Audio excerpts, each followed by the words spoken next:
Selamat pagi, Bapak Ibu terkasih.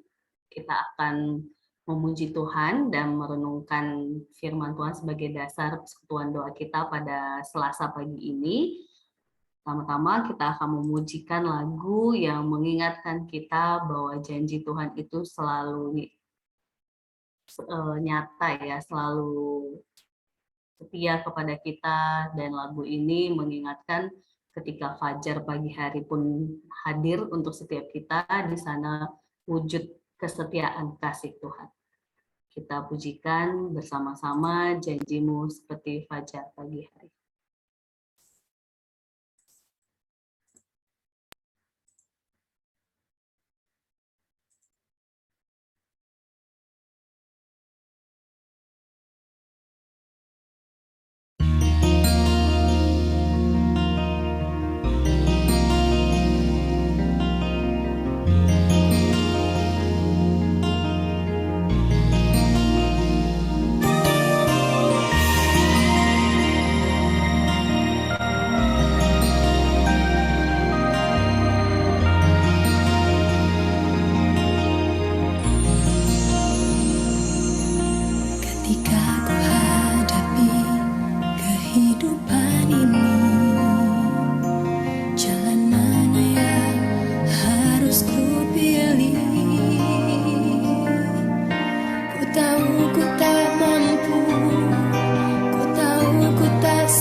Mari kita bersatu di dalam doa. Sungguh ya Bapa, janji-Mu seperti fajar pagi hari untuk setiap kami anak-anak-Mu di tengah segala suka duka, tantangan yang kami hadapi. Kami tahu kasih-Mu senantiasa mengalir untuk setiap kami, untuk meneguhkan kami, untuk terus menolong kami, agar kami terus berpengharapan di dalam cinta kasih-Mu. Terima kasih Tuhan, terima kasih. Saat ini kami ingin bersama-sama merenungkan firman Tuhan sebagai peneguh, pengingat, penolong kami untuk kami bisa memilih jalan ataupun pilihan ataupun solusi yang sesuai dengan kehendak Tuhan. Terima kasih Tuhan, terima kasih. Dalam nama Tuhan Yesus kami berdoa dan mengucap syukur. Amin. Sebelum kita membaca firman Tuhan, kita akan mendengarkan atau memujikan satu lagu untuk meneguhkan kita bahwa tiap langkah kita diatur oleh Tuhan.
Menjadi begitu cemas, kadang bertanya, Tuhan, kau ada di mana? Padahal Dia ada begitu dekat, siap selalu menuntun langkah kita. Mari terus berjalan, ikuti langkahnya. Waktu imanku mulai goyah, dan bila jalanku hampir pandang Tuhanku penebus dosa, ku teguh sebab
suci mulia,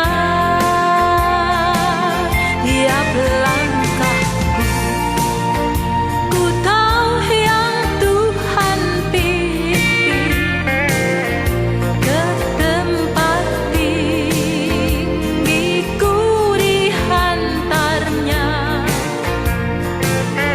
hingga sekali nanti aku tiba di rumah Bapa surga yang bakal, di rumah Bapa surga yang bakal.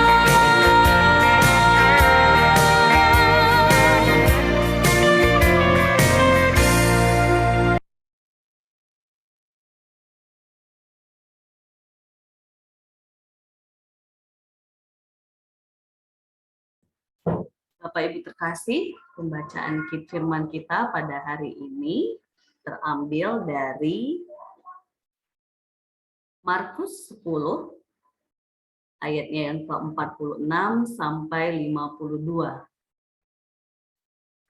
Kita akan melihat salah satu bagian di mana seseorang benar-benar langkahnya diatur oleh Tuhan begitu. Sesuai dengan tema kita minggu ini, bagaimana kita menempatkan Kristus sebagai Raja dalam hidup kita. Markus 10 ayatnya yang ke-46 sampai 52. Adakah yang sudah dapat dan berkenan membacakan untuk kita semua? Ya, Mbak. Monggo, Sisi. Markus 10 ayat 46 sampai 52. Yesus menyembuhkan Bartimeus. Lalu tibalah Yesus dan murid-muridnya di Yeriko. Dan ketika Yesus keluar dari Yeriko, bersama-sama dengan murid-muridnya dan orang banyak yang berbondong-bondong, ada seorang pengemis yang buta bernama Bartimeus, anak Timeus, duduk di pinggir jalan. Ketika didengarnya bahwa itu adalah Yesus orang Nazaret, mulailah ia berseru, "Yesus anak Daud, kasihanilah aku." Banyak orang menegurnya supaya ia diam. Namun semakin keras ia berseru, "Anak Daud, kasihanilah aku." Lalu Yesus berhenti dan berkata, "Panggillah dia." Mereka memanggil orang buta itu dan berkata kepadanya, "Kuatkan hatimu, berdirilah, ia memanggil engkau." Lalu ia menanggalkan jubahnya, ia segera berdiri dan pergi mendapatkan Yesus. Tanya Yesus kepadanya, "Apa yang kau kehendaki supaya aku perbuat bagimu?" Jawab orang buta itu, "Rabuni, supaya aku dapat melihat." Lalu kata Yesus kepadanya, "Pergilah, imanmu telah menyelamatkan engkau." Pada saat itu juga melihatlah ia, lalu ia mengikut Yesus dalam perjalanannya. Terima kasih untuk pembacaannya, Ibu Susi. Berbahagialah kita, jemaat yang dikasih Tuhan, yang membaca, merenungkan, dan melakukannya dalam kehidupan kita sehari-hari. Jemaat yang dikasih Tuhan, pembacaan kita pada hari ini menjadi salah satu bagian teladan real, begitu ya. Contoh di mana ketika ada seseorang yang bernama Bartimeus yang berada dalam keadaan rusak total, dalam arti buta, ia mendengar Tuhan Yesus hadir. Ketika ia berseru kepada Tuhan Yesus memohon anugerahnya, menarik di sana ia sadar sebenarnya dirinya bukanlah siapa-siapa, begitu ya.